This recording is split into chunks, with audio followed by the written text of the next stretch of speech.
I recently upgraded the computer, and it's a bit of a beast now. So it streams in Nice. 4K, Ooh, man, charts with lines going everywhere, and no lag or anything now. We're pretty lucky. beautiful. How's Sydney been anyway, mate? Actually, I basically landed this morning and came straight to the hotel and started preparing for for this for this presentation and a couple of others that I've got here as well. So, obviously I'm from New Zealand. I've been over to Sydney numerous times. It's an amazing city, but this time round I actually haven't had a chance to get out and have a look at it. I know it's a busy city. Yeah, Give me Tasmania any day. I think, mate. I go to Melbourne and yeah, Sydney and Brisbane and hustle and bustle. yes. It's all Oh, happening there. But absolutely. Mm. whereabouts in New Zealand do you spend most of your time? I actually, my wife and I left New Zealand around about 5 years ago. Prior to this, all of my other businesses I can manage them all remotely. So we basically just spent about 4 or 5 years just traveling the world, living in different cities. Mexico is my favorite place, Yeah, and now we're based up in Taiwan. awesome. I Mm. hear New Zealand's got pretty favourable crypto laws at the moment, or they might be a little bit up in limbo.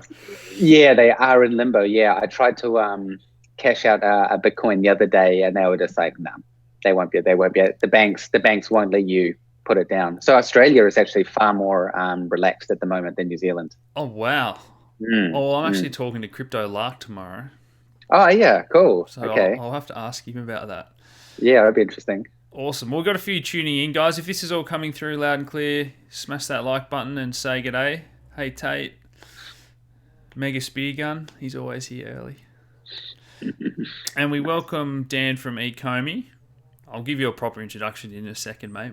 We'll wait and see Cool, how no many worries. people tune in because I think um, digital assets is exciting at the moment. People want to know about security tokens and digital Mm, assets, and it's not just last year it was very much what's the hot ICO and that sort of mm, thing. mm, So looking forward to talking about it. mm. Someone's saying my jumper's lost some value lately. I reckon that's pretty true. I reckon.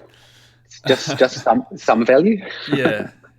Oh, it's amazing to see what this is what happens, I guess, if you hand over all your precious Mm, Ethereum to projects mm. that just are going to dump it for money. Yeah, yeah. Well, Mm. that's exactly it. I was talking with a friend today, and we were saying that essentially Ethereum has been the liquidity of ICOs, and now that it's done sort of the classic middle finger that we see we see so often in the crypto space. Yeah. Yeah, I think that's really starting to affect it quite badly. It's probably going to add to that natural business cycle, I guess, of Yeah, the yeah. bad projects that don't have enough money now are going to Mm, fall by the mm, wayside and so on. yeah. I mean, in a way, when these things happen, it's, in my opinion anyway, it's stepping us forward to a greater prosperity for crypto. We have to go through these highs and lows, especially when we're in still such an early stage. I mean, I think the cap of the number of people who are involved in crypto is around about 30 million or less, and really that's still a tiny part of New Zealand.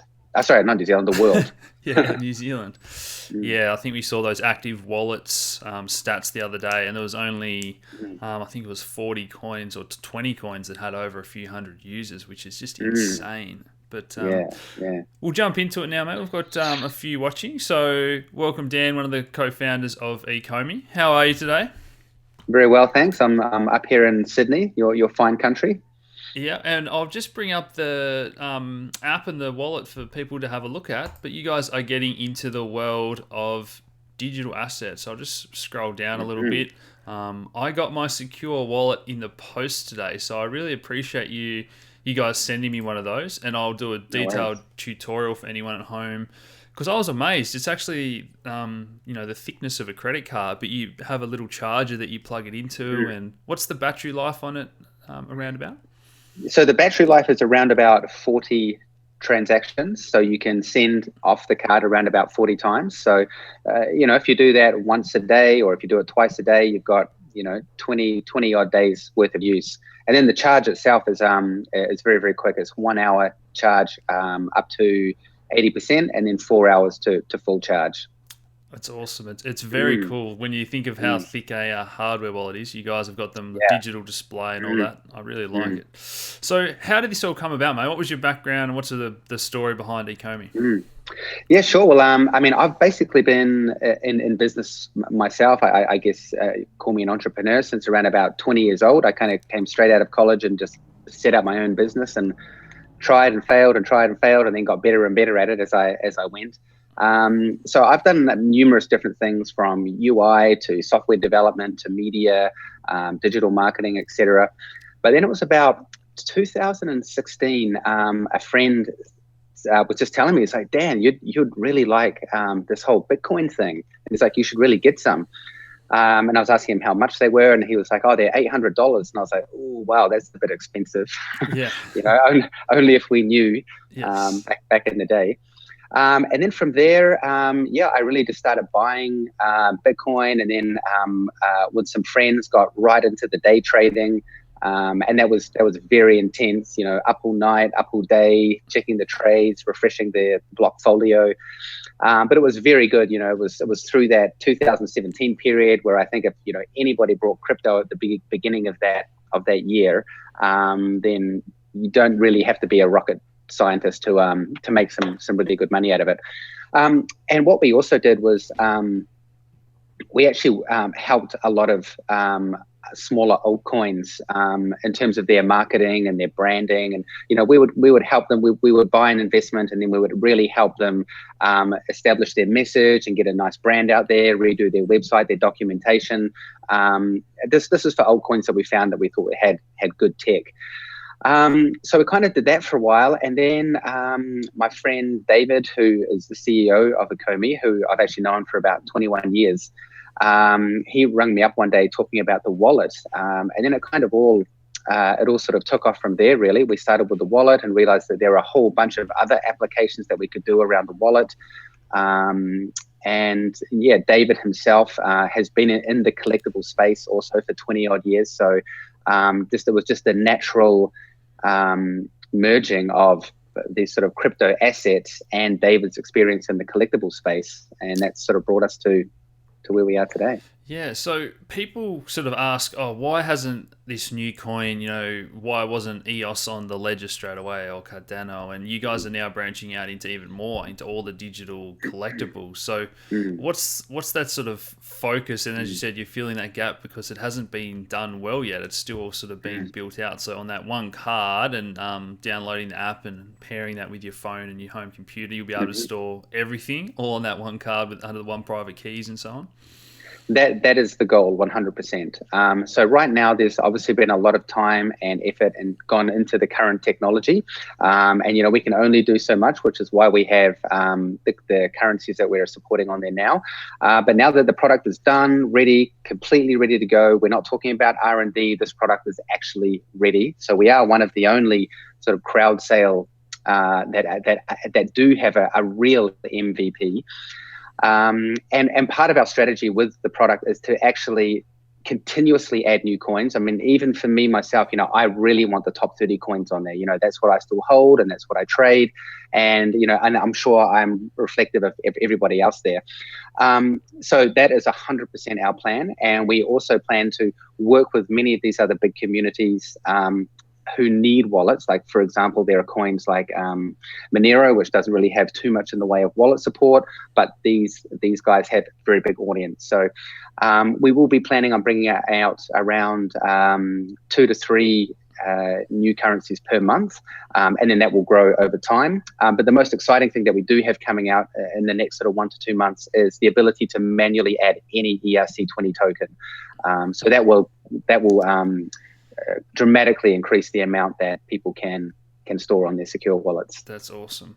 Guys, I'm just going to ask Dan a couple more questions and then we'll take some questions from you guys as well. So, one of the things I like about it is that we've seen that airport security scene in Australia where the guy comes back in and they take his laptop and his phone and so on. Now, if you've just got a little card as your hardware wallet, I don't think that's going to be taken and stripped of all your digital data. So I think privacy is going to become very important going forward. Yes, yeah, absolutely. Well, I mean, I travel quite a lot, and it is quite funny, depending on what secure wallet I'm bringing with me, I often just sort of keep that tucked into the back of the bag. But you're right, it is very private, it is very secure, very discreet, and it's not the kind of thing that people would go looking for or really even recognize.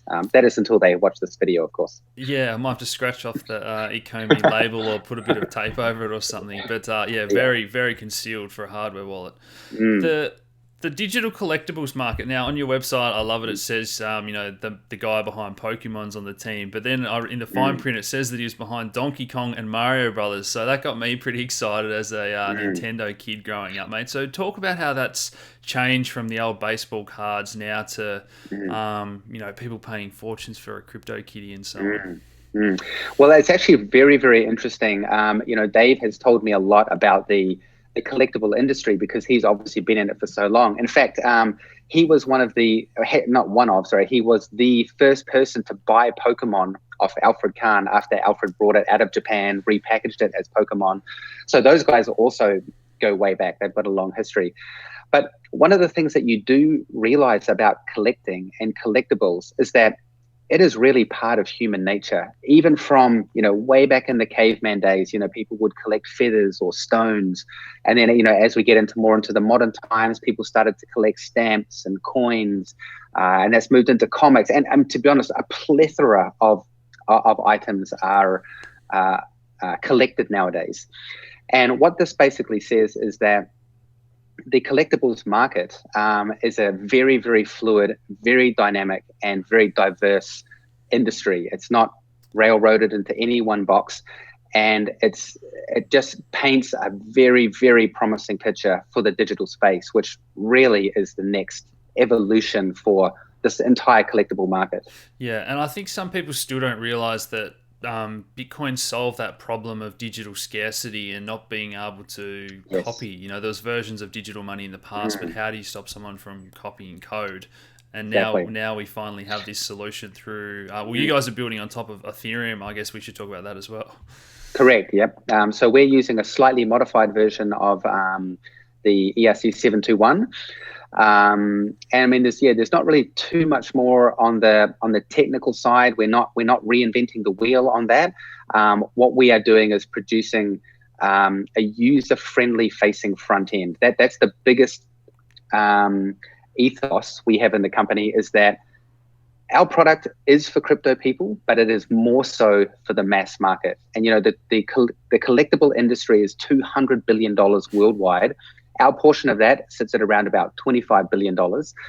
And the reality is that these people don't know crypto. And to be honest, they probably don't even want to know about crypto, especially on a day like today. Yeah.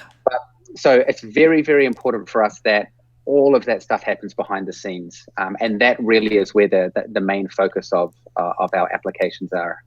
Awesome. I'm just reading a few questions here, Dan. So the first one I've got is regulation and how all that all works. As we spoke about before, traveling back into Australia, do you have to declare $10,000 or equivalent? That's a good question. And geez, where do you draw the line? If I've got my backup words in my head, what is cryptocurrency? Technically, it's always on the blockchain. Well, so, I mean, the bigger question there is that crypto is a global digital currency system, and we're still living in a world with localized financial laws, which is why when you land in a country, it says, are you bringing in money? The reality is, in my opinion, the future, those laws just won't exist because you'll be traveling from country to country, and I can spend my money anywhere. But yeah, it is a very good question. I mean, I generally don't declare my Bitcoin, but then I don't carry too much with me when I'm coming around. I don't have sort of more than 10 grand or anything in my secure wallet. Fantastic. Another question I've got for you, and while we wait for a few more questions to come in, if anyone's got some more, future expansion in terms of the marketplace itself. There's augmented reality and all that sort of exciting field as well. Absolutely. So what we really see ourselves is almost the Netflix for digital collectibles. The reality is that this multi-billion-dollar collectible market is about to enter the digital space, and we want Ecomi Collect to be the main portal for people to go to. Even if anybody releases a crypto collectible that is of premium quality, we want them to come and list it with us as well. Yeah, and as you said before, that ERC 721, most people are by now familiar with ERC 20, and that's Mm, just all that means, guys, is that it meets a certain set of criteria, and that makes it very easy for mm, exchanges and wallets to list. And ERC 21 is basically just another set of standards, which means something is digitally scarce or non fungible, so you mm. can't cut a crypto kitty in half digitally or anything like that. No. Any Mm. other way to help people understand the different types of ERC 721? Yeah. So I guess the best way to explain it is that there is fungible and there is non-fungible. And fungible means that I can take a $1 bill and and if you have a $1 bill, we can swap that directly. Both are worth exactly the same. Or I can take that $1 bill into a shop and I can buy $1 worth of something. However, with non-fungible, it's slightly different. What it means is its value is intrinsically tied to how much you as a person will pay for it. And let me give you an example. Let's say you're an avid comic book collector and you absolutely love Superman, and Superman #1 comes up for sale and they want $2 million for it. As an avid Superman collector, you will happily pay that 2 million, if assuming you have that much money. Whereas if you were not even interested in comics or anything like that, you would never ever pay that amount. So the non-fungible side of it really comes down to what someone will pay for it. So in our secondary market, so in our app, once somebody buys a digital collectible off us, they can put it in the secondary market, and the value at that point really comes down to how much someone wants it. Yeah. Someone's saying here, what standard of collectibles is the Ecomi wallet supporting? That's what we've just been talking about, the ERC Mm, 721. But yeah. if another standard becomes popular in the future, you guys would adapt to Mhm. that as well, I take it.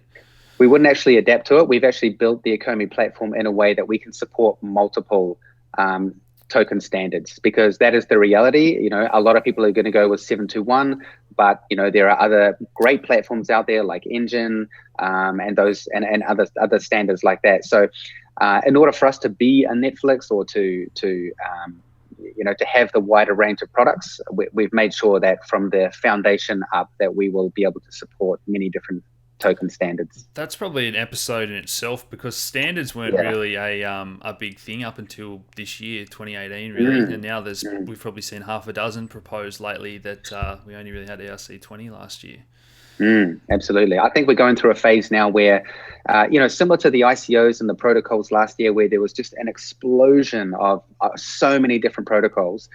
But if you really pair that to what has happened in our real world, which is that, there's only iOS, there's only Windows, there's only Linux, and then there's a scattering of others. So I believe myself that we probably will see a consolidation of some point. As people start to adopt, it'll get the critical mass, and people will just start using maybe 3 or 4 of these standards will start to become the common. Fantastic. The question that everyone always asks, what's the OMI token and how does that fit into it all? And staking as well, I read about, I believe, which everyone loves. Mhm. Yeah, absolutely. So Ecomi Collect is powered by the underlying OMI token. So whenever you buy a collectible on the website, effectively you are buying that with an OMI token. The way we deliver that message to the user will be quite different, because as we were talking about just before, we really want to be making a product that is aimed towards the mass market. And there are things in the mass market ethos right now that people understand. For example, if you play a game and you can't be bothered grinding through the levels, you can go and buy some gems, or you can go and buy some diamonds or whatever, and you can use those diamonds to unlock extra elements or inventory. So the way that we are shaping the OMI token on our front end is in a very, very similar psychology. We don't want to have to bog people down with crypto and tokens and have an Ethereum wallet. So all of that kind of stuff is going to be done automatically. But just to quickly touch on the way that the token works, is that our token model is quite unique in the sense that it is driven by content. So Ecomi Collect, we have real products that we can sell, and those products are underpinned by the token. So by creating this high demand premium licensed content, We have some very intensive marketing strategies that will drive people to buy these products that they want. They're not coming in for the token, they're coming in for the product. And as that product, as we sell more and more of that product, which is a fairly straightforward sell, the value of the token will potentially start going up as well. So it's actually pinned to something in the real world rather than based on what most token is just people trading it and selling it on an exchange. We have a real world use case for the token. Yeah, I love this sort of stuff. I was listening to an interview today about the price of Rockstar Games or whatever they're listed at as on New York Stock Exchange. I think it's up 600% in the past few years.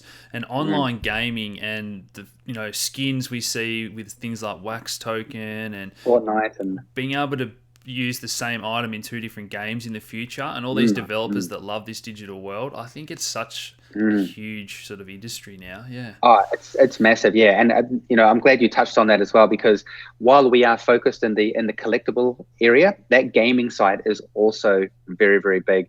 And we are actually in discussions with a number of gaming providers and gaming houses right now to provide that back end system for them. So these guys, they're very, very good at making games. But what they don't want to do is have to go out and build an entire market and a crypto economy that sits underneath that. And so we've identified that there is a big opportunity for us to use our tech and also be able to pump it into some of our partner game companies.